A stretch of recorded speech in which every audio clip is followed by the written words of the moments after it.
सिर्फ 26 दिन में बालेन शाह की कैबिनेट से 2 बड़े विकेट गिर गए, सिर्फ 26 दिन में। लेकिन बालेन शाह का एक्शन लगातार जारी है।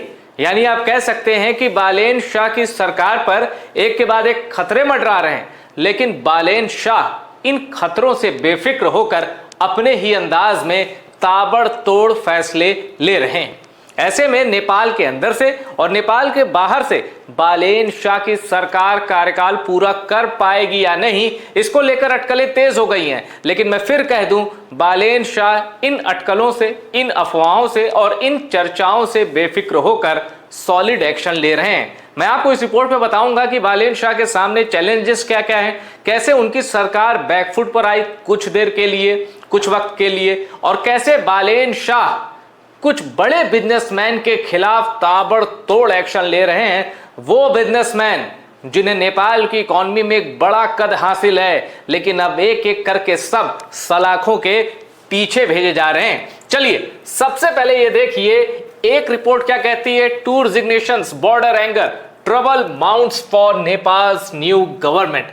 अब ये जो 2 रिजिग्नेशन हुए हैं, 2 बड़े विकेट गिरे हैं नेपाल की नई सरकार में, इसमें तो एक नेपाल के गृहमंत्री थे सुदान गुरुङ। आपने देखा जो हम ही नेपाल मूवमेंट उन्होंने शुरू किया था जनजीव प्रोटेस्ट में, कैसे 2 बैंक खातों में एक अनियमित रकम, अनियमितता पाई गई ट्रांजैक्शन में, और उसके बाद उन पर आरोप उठे, विरोध प्रदर्शन तेज हुए, इतने तेज तीखे उग्र प्रदर्शन हुए कि लोगों को डिटेन करना पड़ा। और उसके बाद बालेन शाह ने फैसला किया कि सुदान गुरुङ आप जरा एग्जिट हो जाइए इस सरकार से। अब ये तो हो गई पुरानी खबर। नई खबर क्या है? 1 month in is Nepal's gen Z government in trouble already.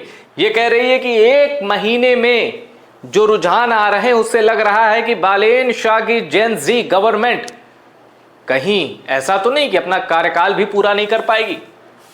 अब देखिए ब्रेकिंग न्यूज। ब्रेकिंग न्यूज है नेपाल से। Industrialist Golchha arrested in Kathmandu. अब एक कंट्रोवर्शियल शेयर ट्रेडिंग केस है जो मनी लॉन्ड्रिंग के कुछ मामलों से भी जुड़ा हुआ है, जिसमें दीपक भट्टा का भी नाम है। अब उनसे लिंक बैठा गोल्चा का और इनको कर लिया गया गिरफ्तार। इनकी गिरफ्तारी की थोड़ी जरा डिटेल्स मैं आपको दे देता हूं।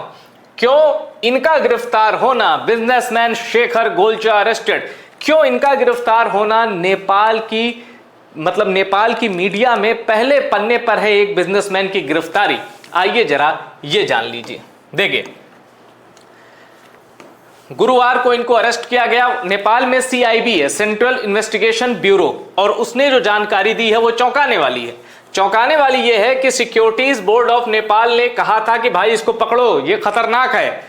Securities Board of Nepal had called for further investigation after its report indicating Golcha's alleged involvement in facilitating transaction payments on behalf of businessman Deepak Bhatt। अब दीपक भट्ट क्या है?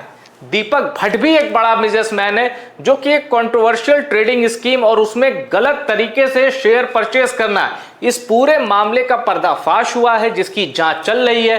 और पाया गया है कि इसमें नेपाल के 7 बड़े बिजनेसमैन और एक में तो एक बड़े बिजनेसमैन की पत्नी भी आरोपी है।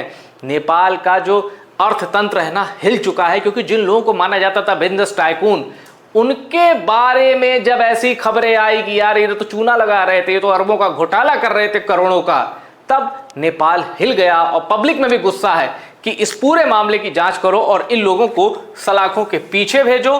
और अब वो एक्शन शुरू हो चुका है, क्योंकि दीपक भट्टा जिससे ये पूरा रैकेट जुड़ा है, Bhatt is currently in custody. अब एक रिपोर्ट काठमांडू पोस्ट की जो बालेन शाह के ऊपर कुछ सवाल खड़े करती, बालेन शाह और बालेन शाह की नई कैबिनेट की। क्या है इस रिपोर्ट में? यह रिपोर्ट कहती है from secretariat to central committee RSP's new politics looks awfully old. RSP क्या है? राष्ट्रीय स्वतंत्र पार्टी, बालेन शाह की पार्टी। इसका कहना है कि सचिवालय से लेकर सेंट्रल कमेटी तक बालेन शाह ने जिन लोगों को रखा या आरएसपी की जो शीर्ष इकाई है इनसे जो बातचीत करके आपसी बातचीत में जिन लोगों को चुना गया है बड़े बड़े पदों पे, सेक्रेटरीट से लेके सेंट्रल कमेटी में, उनमें ऐसा कुछ नयापन नहीं है कि लगे कि ये मूवमेंट से निकली पार्टी है। कैसे? एक हवाला दे रहे हैं, the party that apologize to Dalit have zero Dalit, कि भाई आपने नेपाल में जो दलित हैं उनसे माफी मांगी कि आपका बड़ा शोषण हुआ, बहुत आप वंचित रह गए मुख्य धारा से, हम माफी मांगते हैं और अब हम आपको समुचित प्रतिनिधित्व देंगे। लेकिन हुआ क्या? जीरो दलित हैं from secretariat to central committee. Muslim representation in its secretariat and the rest of its structure tells the same story. एक शायद मुस्लिम प्रतिनिधि है, तो दलित, थारू और मुस्लिम रिप्रेजेंटेशन को लेकर जो वादे किए गए थे, मानना है इस रिपोर्ट में जब उनकी तादाद देखी गई, उनकी जाति और धर्म मिलाए गए, पता चला कि भाई आपने वादे कुछ और किए थे कि इनको प्रॉपर रिप्रेजेंटेशन देंगे दलित, थारू, मुस्लिम को, जबकि ऐसा नहीं है। और वादे करने और वादे निभाने में भी आप पूर्ववर्ती यानी पहले की सरकारों की तरह निकले, ये एक आलोचना की गई है। अब फिर आते हैं उस केस पर जिस पर बालेन शाह की नजर है, और बालेन शाह का सॉलिड एक्शन नेपाल की जनता को यह यकीन दिला रहा है कि हां, जिन जिन बिजनेसमैन ने नेपाल के साथ धोखा किया, क्योंकि नेपाल में रह के नेपालियों को लूटा, उनका फैसला बालेन शाह और उनकी सरकार करेगी। कैसे? Securities board names top business persons in LS share rigging. Share rigging में इनके नाम आए हैं।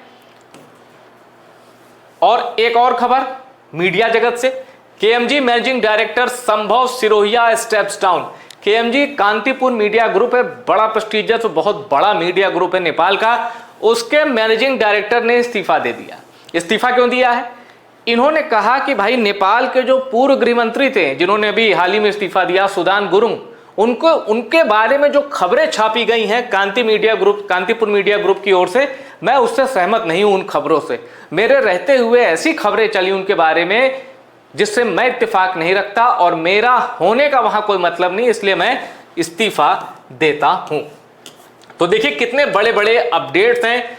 मतलब नेपाल की मीडिया इंडस्ट्री, वहां भी हलचल है, बिजनेस इंडस्ट्री भयानक जलजला उठा है, बवाल मचा है, और नेपाल की राजनीति, यहां भी सवाल दागे जा रहे हैं। मैं फिर कह दूं, बहुत ज्यादा उम्मीदें हैं बालेन शाह से। अब वो उतनी उम्मीदों को, जादू छड़ी किसी के पास नहीं होती कि घुमा दिया और सारी मुश्किलों से कुछ ही घंटों में या एक दिन में निजात मिल पाए।